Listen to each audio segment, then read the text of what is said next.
ሰላም ጤና ይስጥልኝ። እንግዲህ ያው በተጀመረው ሁኔታ ሆስፒታሉ አሁን ወደ ውስጥ እየገባው ነው። ያለውን ርቀትና ያለውን ብዛት ይሁት እንግዲህ ርቀቱና ብዛቱን ይሁት በዚህ አለ። በዚህ ሁኔታ ነው ያለው። እያያችሁት ነው። በዚህ ያለውንም ይሄው ከዚህ ጀምሬ ነው መጣላችሁ። ይሄው ዋና በራፉ ነው። ተመልከት አዳሚ። ይሄ እንግዲህ የዶክተሩ ክፍል ነው። የዶክተሩ ክፍል ነው። ይሄ ነው። በዚህ ሁኔታ ነው ያለው። እያሳየኋችሁ ነው። እዚህም አንድ ክላስ አለ እንደምታዩት ነው። በዚህ ይሄ ፎቅ ወደ ላይ የምትወጡበት ነው። እዚህም አለ ክላስ ተመልከቱት። ይሄ ሁሉ እንግዲህ ይሁት እያሳየኋችሁ ይሁት። እዚህ ጋር እዚህም ቤት አለ። እዚህ ደግሞ የህመምተኞች የታካሚዎች ሌላ ሽንት ቤትና ሸዋር ነው። ይሄ ደግሞ የምታዩት ይሄ ሽንት ቤትና ሸዋር። እዚህም ደግሞ የመዋለጃ ክፍል አላቸው መሰለኝ። እዚህ ሞት እንደምታዩት አንድ ክላስ አለ። ኦፕሬሽን ነው።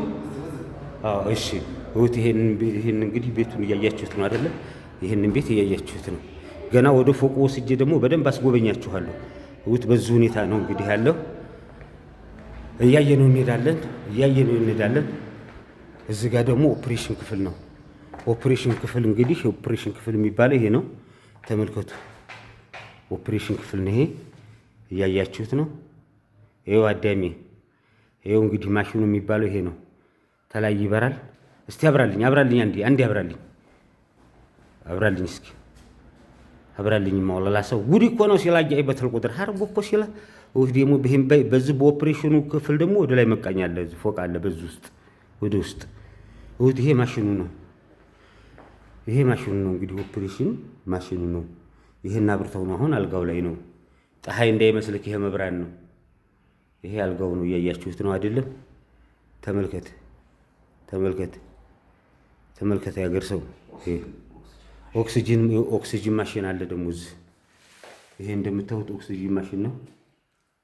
ለየት ያለ እኮ ነው የመጣው ያው እንግዲህ ደስ ሆስፒታል በለው ምንም እንግዲህ እዚህ ላይ ተኝቶ ነው እንግዲህ ሕክምና የሚያደርግ ሰው።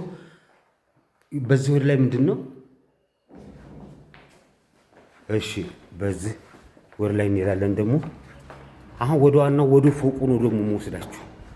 ወደ ፎቁም ደግሞ ላይ ወደ ፎቁ ነው የምወስዳችሁ።